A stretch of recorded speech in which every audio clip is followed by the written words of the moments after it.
yeah, yeah. Searching but not finding, understanding anywhere. We're lost in a masquerade. We tried to talk it over, but the words got in the way.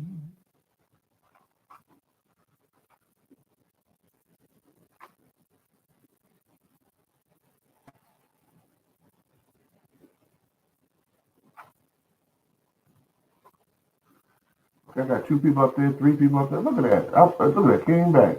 Thank you very much. Thank you very much. Came right back. Five people back in the room. Look at that. And I said I was going to be back in 1 minute. I kept my word. You always supposed to keep your word when you do stuff. People appreciate that. People appreciate it. And I am the morning gardener, just in case of station identification, you know how that is. Um, Flowers in the yard. How important are flowers in your garden? Do you put flowers in your garden along with your food items? I want to know if you put flowers in your yard because for years, for years, years, years, I never did it. I never did flowers in my yard. I did not think they were necessary because I already had some weeds that had flowers on them that the bees seem to like.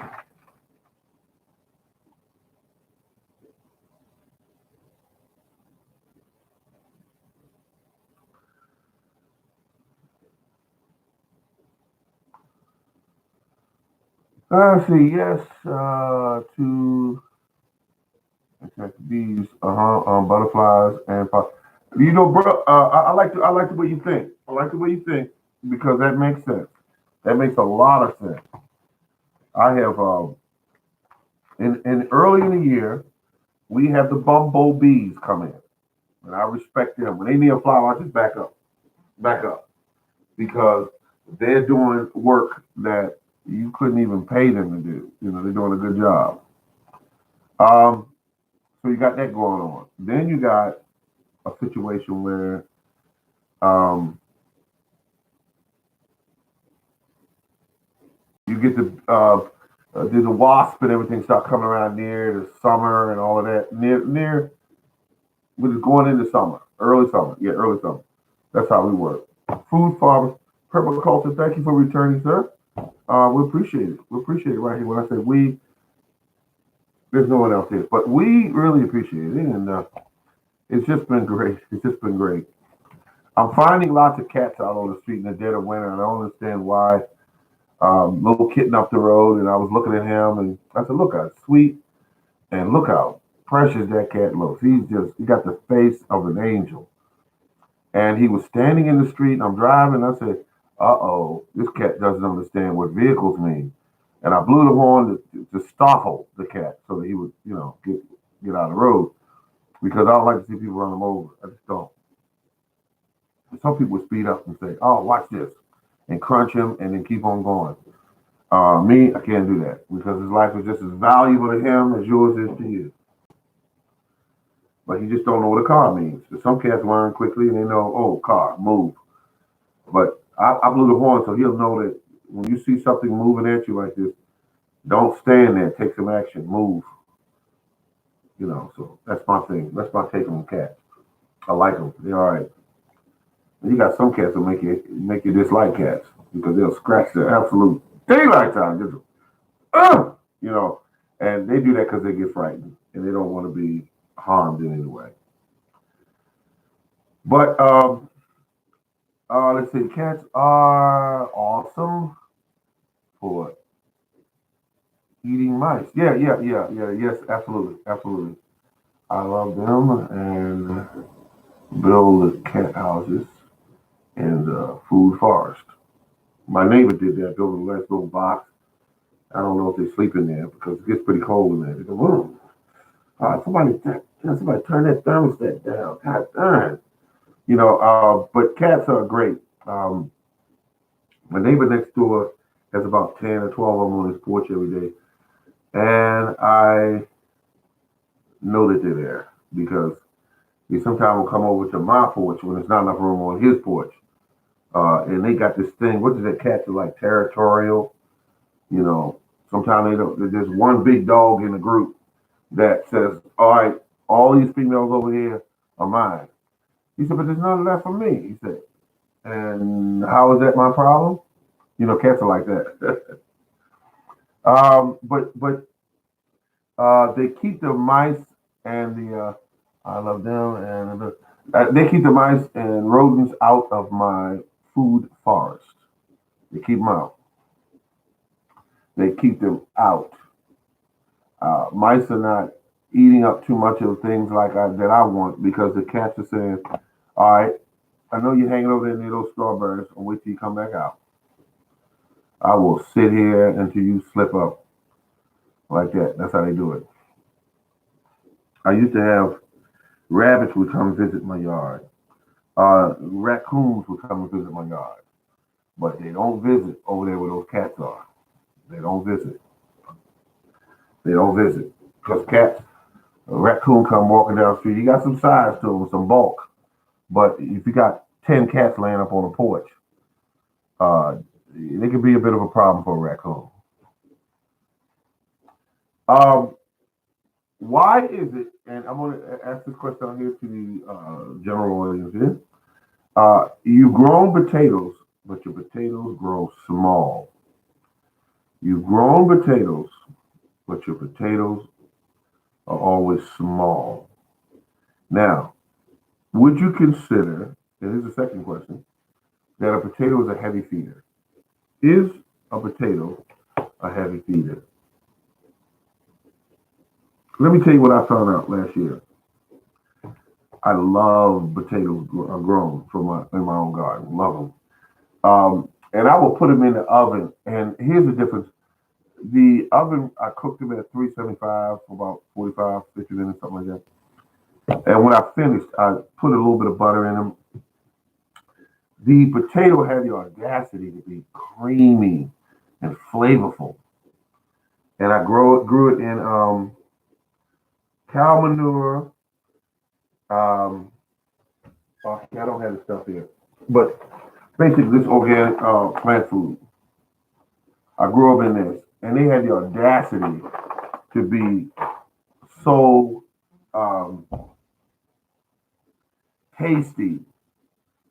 I didn't, and the way I did it, I mean, I'm scooping the potato out with a fork. I mean, with a spoon, and I'm saying, wait a minute, this doesn't taste like the grocery store potatoes at all. It was like somebody went through the skin, put a mixer in there, and whipped it up real good, and all I had to do was add butter. Absolutely incredible. Now, when it nears the end of the height of the gardening season, they start selling the potatoes on the shelf. They start selling for $1 a bag instead of $7 a bag. $1 a bag. Now, and so I went and bought about 4 bags, and I said, okay, no big deal. I'm gonna buy 4 bags. Um, and when I did that, I put them in the ground, heading on in the fall now. And so they had just enough time to grow up, and they grew the prettiest, beautiful plants on top. I mean, because I was feeding them good um, and making sure that they ate good and everything. But the potatoes were medium to small. Grow different kinds of buds for bigger. Oh, it was that simple. Okay, okay. A lot of different types of small and yep. Okay, got you. So they grew on the size that they were intended to grow. Now, who would recommend growing potatoes from the grocery store? I say wood ash and biochar helps too. Okay, thank you.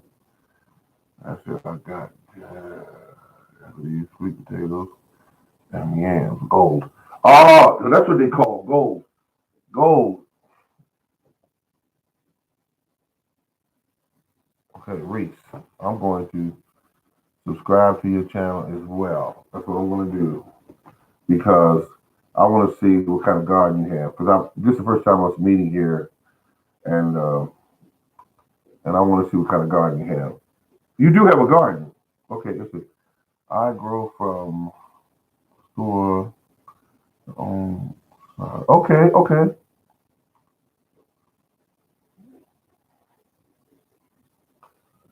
I grow from store.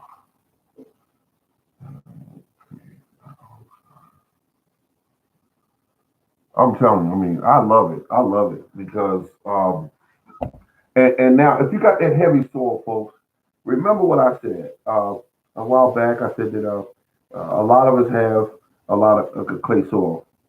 I said, but I have a garden. I have a garden. Okay, I want to check it out because it might be something where I can learn something from. It looks like you have some information. You've been willing to share it. I appreciate that. Let's see. The chemical spray on the. Yeah, I heard about that. But I was just wondering if every last person use it.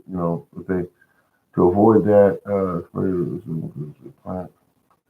Uh, um,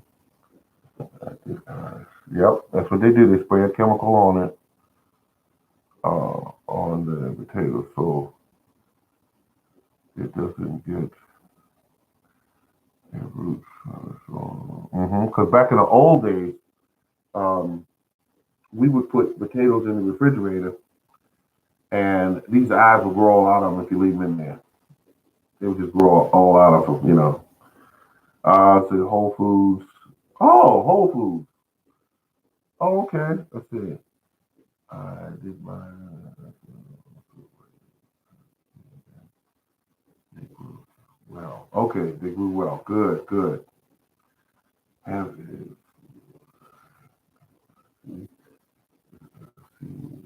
Okay, take care of food forest permaculture. Good talking with you. Yes,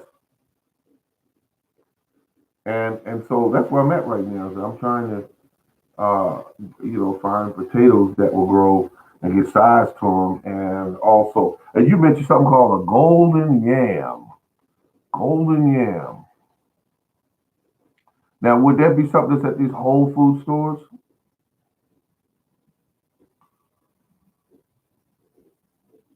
Well, that's what I'm thinking. If I could just grow some yams, yams are good for you. And let's see, I have to fly. See you again later, friend. Thank you for stopping by. Yeah, I'm going to definitely look into your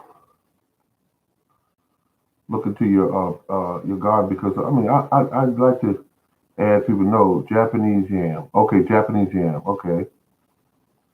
Let's see. Okay, I can't save you from there. Let's see. So what I'm going to do is when I click out and close up in a few, which shouldn't be very much, a few minutes from now. I want to go to I want to go there and look around and see what I can see because some people do videos where they, give you a lot of soil information. I'm into soil. I'm into soil. I'm into soil. I like that. When I look at that, I purchased from Whole Foods and grew the slips. Okay, got you. Yep. Okay, so I'm gonna look around and see where I have some Whole Food stores out here. Because all I need is a small potato, put in a little bit of water, bada boom, bada bang, grow some slips, put them in the ground. Some people swear by slips growing better than the actual potato. I don't know how true this is, but some people say they get potatoes and they never go away. They just come back every year. So and some people say it's a problem that these sweet potatoes are everywhere and they can't. It's like invasive in the yard, but I don't consider that to be a problem. You just dig and use them and sell them and eat them and give them away and let people enjoy them. I purchased from Whole Foods and grew the slips. Yep, that's smart thinking. That's real smart. Is it any different cost? Do you save any money doing it that way? Because I know when you go in the garden store, they try to sell you about 3 potatoes for $7.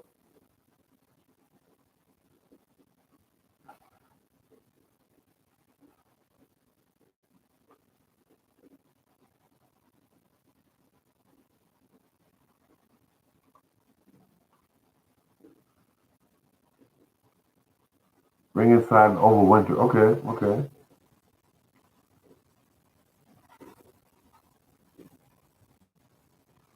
So we got a nice little winter here. Oh, what zone do you live in? I'm in zone 7B.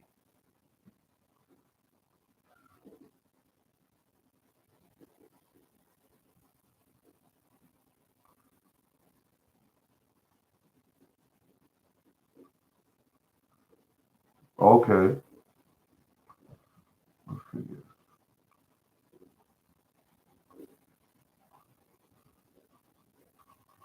Wow. 25, they want 12 to 12 slips and $25. They know the market's there for them.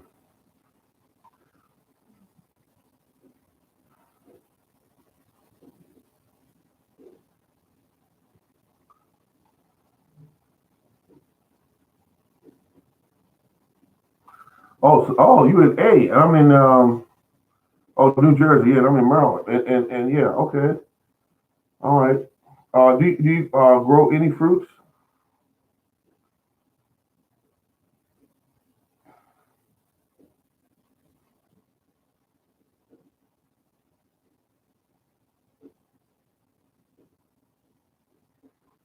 Let me see. Okay, got you. It's a 2 or 3 starts. Yeah, got you. I got you. I mean, 1 or 2 starts. Yes, I have several trees. Okay, yeah, yeah. You got a garden. You got a serious contender, we call them. And figs. Now, see, I started to get figs one day, and I said, "What does figs actually taste like? What do they taste like? I mean, are they weird tasting, or are they nice, sweet? Because so you can tell somebody, like, for instance, try an apple. The apple's sweet, and it's crunchy and it's sweet, you know. But I see figs. When I was a kid, I ate them, I guess. Let's see, cherries, apples, pears, plums. Okay, same. We got the same identical trees. We got the same identical trees. Um, what I'm having issues with is cherry trees, and the reason why because I have one, two, three. Wait a minute, yeah, one, two, three, and they don't ever produce. They don't ever produce. One produces blossoms early in the year, and I'll look around and say, "Look at this. This thing is producing blossoms so early in the year that when the other trees come on, it's already going off." So I said, "Okay, what do I do?" So I bought another cherry tree, and this year will be the first year it actually will blossom. This will be the first year for it. So we'll see. We'll see. But I'm hoping that I bought a tree that is, in fact, a early blossom type of tree because that will mean that those, I said one, two, three. Yeah, that means all 3 of those trees will have, I mean, even if I have to take a cutting off one, put it in on each of those other trees, put a cutting in there so you have one that's of a different type of tree that's right there that uh, in that tree that will not get cut off. It'll just get shaved back and whatever different times, but um, you'll have it there so it can cross with. Excuse me, apricot. I don't have apricot.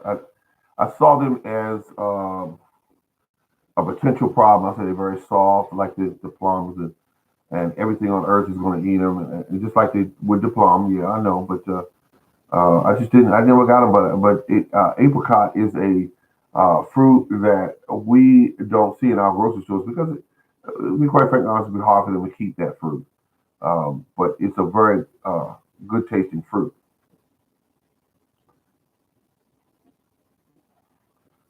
Do you feed your trees or do you let them take care of themselves? Persimmons. Okay, I see you got persimmons as well.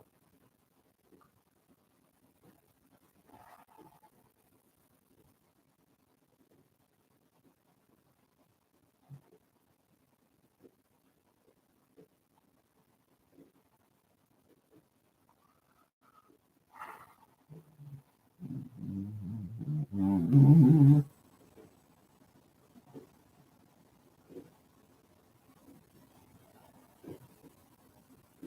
Okay, you feed them. Okay, that's good. I feed mine branches from trees that outside of my property. I cut them and cut them up into portions, and I feed them. Um,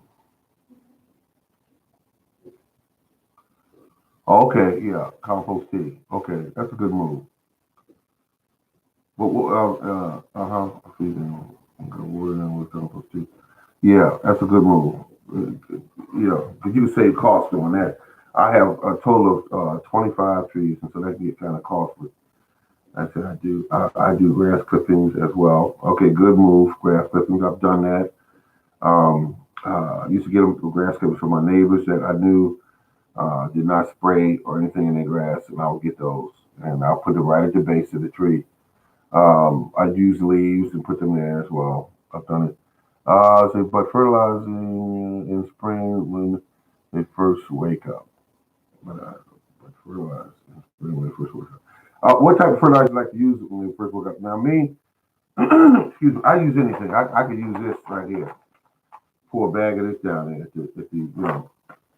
um, but that can get costly if you start trying to do it with these bags. These bags normally sell for about $7 a bag, but of course, you can have tons of videos on when the best time of the year to buy these for 96 cents or something like that. Mm-hmm. At last, yep. But I tell you, it's just a joy to be able to grow that food, to have everything sweet, and it just tastes incredible.